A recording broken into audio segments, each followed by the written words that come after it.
Hello friends, आज के most important session में आप सभी का स्वागत है। तो स्टूडेंट, आज के सेशन में हम बात करेंगे ईवीएस में एनिमल चैप्टर को। देखिए, जो एनिमल चैप्टर है वो काफ़ी इंपॉर्टेंट होता है। हर साल आपके एनिमल चैप्टर से कोई ना कोई क्वेश्चन बनता है। तो आज के सेशन में हम बात करेंगे सिर्फ थियरी सेक्शन को। जितने भी क्वेश्चन प्रीवियस ईयर में पूछे गए हैं हम लोग इसके नेक्स्ट वीडियो में कवर करेंगे। चलिए फिर देर न करते हुए वीडियो को शुरू करते हैं। और सबसे पहले हम आज पढ़ेंगे हाथी के बारे में। हाथी के बारे में कुछ करैक्टर हैं जो कि हर साल एग्जाम में पूछे जाते हैं। चलिए पढ़ लेते हैं हम लोग। हाथी को पानी और कीचड़ में खेलना बहुत पसंद है। इससे उसके शरीर को ठंडक मिलती है और गर्मी से राहत मिलती है। तो पहला हमारा पॉइंट तो यही आता है कि जो हाथी होता है वो कीचड़ में खेलता है। दूसरा है कि हाथी के कान पंखे जैसे होते हैं, जिससे गर्मी लगने पे हाथी अपने कान को हिलाता है और फिर उससे हवा कर लेता है।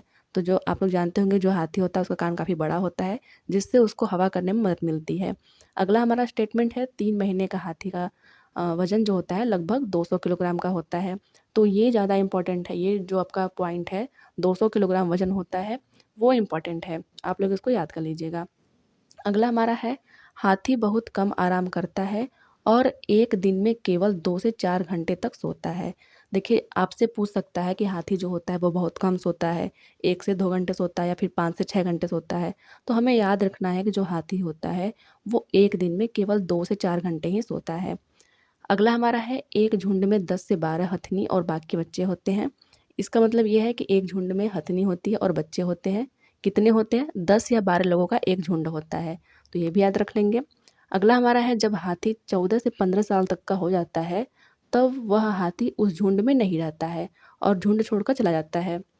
इसका मतलब ये है कि देखिए, जो झुंड छोड़ने की जो उम्र है वो 14 से 15 साल है। अब यहाँ पे क्या हो सकता है कि आपसे 10 से 12 दे सकता है। तो आप इस स्टेटमेंट में और इसमें कन्फ्यूज़ हो जाओगे। तो हमें याद रखना है कि जो झुंड होती है वो 10 से 12 लोगों की होती है और 14 से 15 साल में वो झुंड छोड़ के चले जाते हैं। आगे हमारा है हाथी परेशानी आने पर एक-दूसरे की मदद करते हैं। तो ये बात बिल्कुल सही है, जो हाथी होते हैं वो एक-दूसरे की हेल्प करते हैं। अगला हमारा है एक बड़ा हाथी दिन में लगभग 100 किलोग्राम से ज़्यादा पत्ते और झाड़ियाँ खा लेता है। तो ये भी आप लोग याद रखेंगे कि कितना खाता है, एक दिन में लगभग 100 किलोग्राम। अब देखिए, यहाँ 100 किलोग्राम है और यहाँ पे 200 किलोग्राम है। तो हमें याद रखना है कि जो बच्चे का वज़न है वो 200 किलोग्राम है और जो हाथी जो पत्ता खा रहा है वो 100 किलोग्राम है। ठीक है, अगला हमारा है झुंड के सबसे बुजुर्ग हथिनी ही पूरे झुंड की नेता होती है और वही झुंड का नेतृत्व करती है। तो देखिए, जो झुंड का जो नेता होता है वो क्या होती है? सबसे बुजुर्ग हथिनी होती है। इसको भी हम लोग याद रख लेंगे। तो हमें याद क्या रखना है कि 200 किलोग्राम का वज़न उन लोग का होता है, 2 से 4 घंटे सोते हैं, 10 से 12 हाथी होते हैं एक झुंड में, 14 से 15 साल में वो झुंड को छोड़ देते हैं और 100 किलोग्राम पत्ते वो खाते हैं एक दिन में। और जो नेता होती है वो बुजुर्ग हथिनी होती है। तो आई होप कि आप लोगों को मेन पॉइंट पता चल गए होंगे। आगे हम लोग बात कर लेते हैं सांप के बारे में। अब हम सांप के बारे में पढ़ लेते हैं। देखिए, हमारे देश में 4 तरीके के जहरीले सांप पाए जाते हैं। सबसे पहला पॉइंट तो हमारा यही बनता है, कितने तरीके के सांप पाए जाते हैं? तो 4 जहरीले टाइप के सांप होते हैं। वैसे तो कई टाइप के सांप होते हैं, लेकिन जो 4 हैं वो मेन जहरीले टाइप के हैं।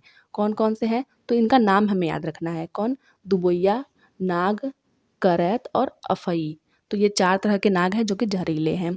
अगला हमारा है यदि किसी व्यक्ति को साँप काट ले, तो जहर से बचने के लिए उस व्यक्ति को सीरम नामक दवा दी जाती है, जो सांप के जहर से ही बनाई जाती है। तो देखिए, एक क्वेश्चन आ सकता है कि जब आपको सांप काट लेगा तो आपको क्या करना चाहिए? तो उसमें होगा कि आपको एक दवा दी जाएगी जो कि सांप के जहर से बनाई जाएगी। तो ये थोड़ा आपको अजीब टाइप का लगेगा, लेकिन ये सही है। जो सांप का जो जहर उतारने की जो दवा होती है वो सांप के जहर से ही बनती है।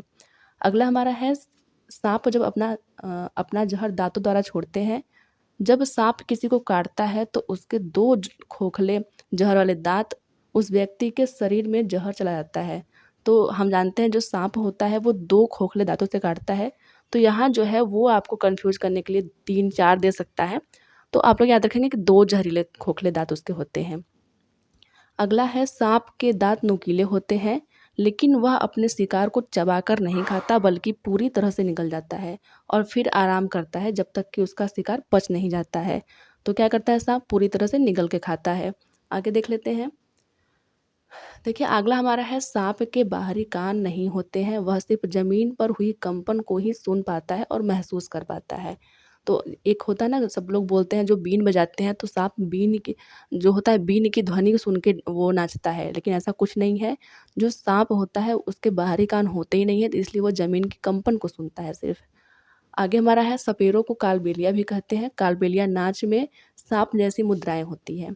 तो सबसे पहला जो है कालबेलिया किसे कहते हैं, तो देखिए कालबेलिया एक जनजाति का नाम है जो कि सांप पकड़ने वाले होते हैं सपेरे। और ये कहाँ की जनजाति है, तो ये जो कालबेलिया जनजाति है वो राजस्थान की है।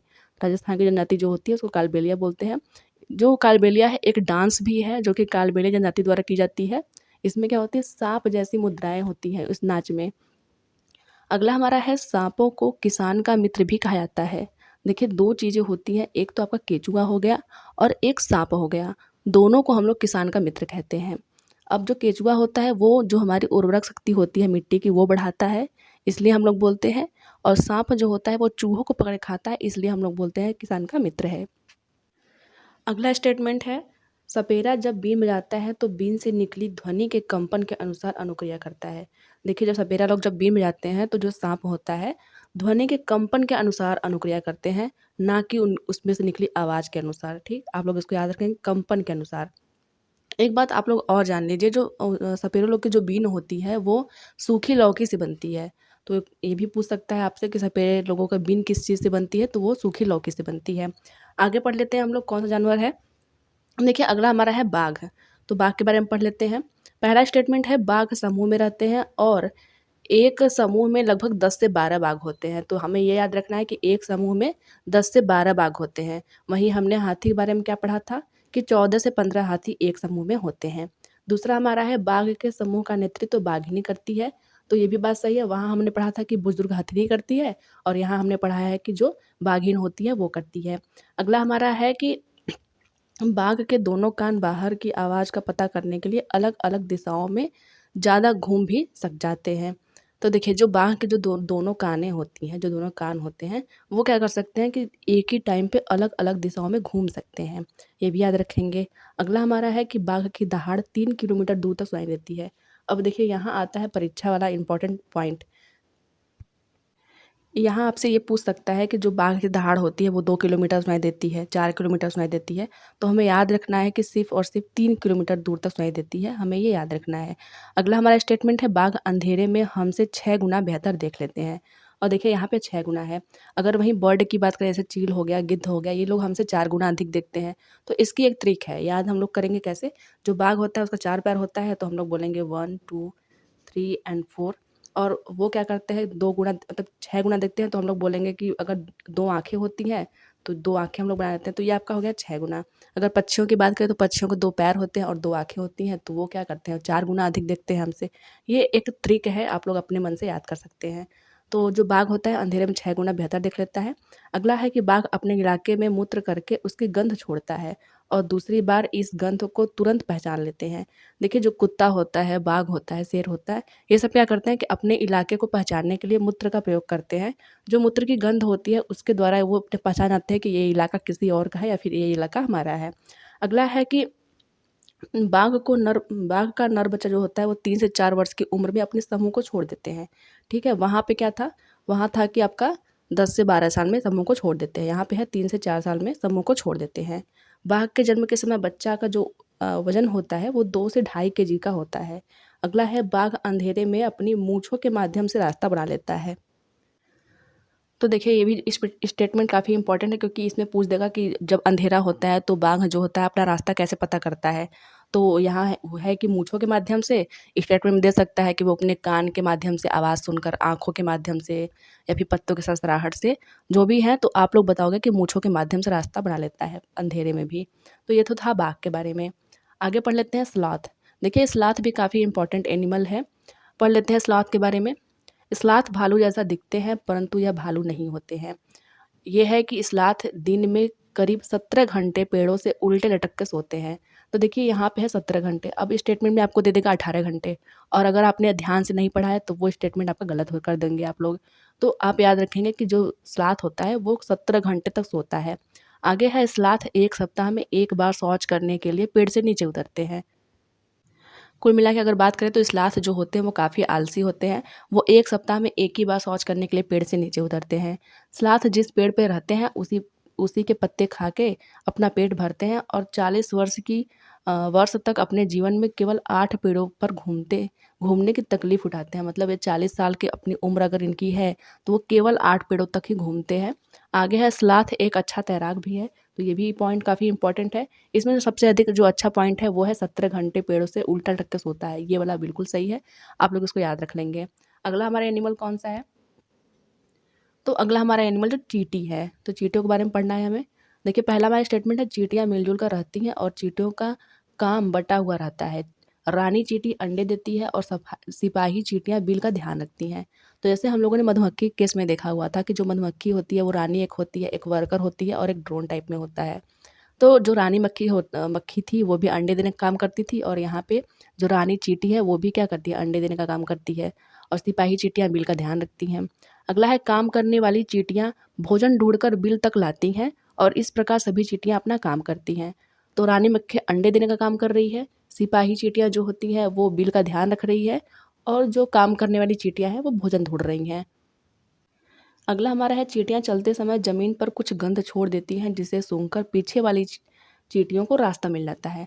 हम लोगों ने देखा होगा कि जो चींटियां होती है वो एक लाइन में चलती हैं हमेशा। वो क्यों चलती हैं? क्योंकि जो आगे वाली चींटी होती है वो कुछ गंध छोड़ती जाती है और पीछे वाली चींटियां उसी गंध को सूंघकर अपना रास्ता जो है फॉलो करती रहती हैं।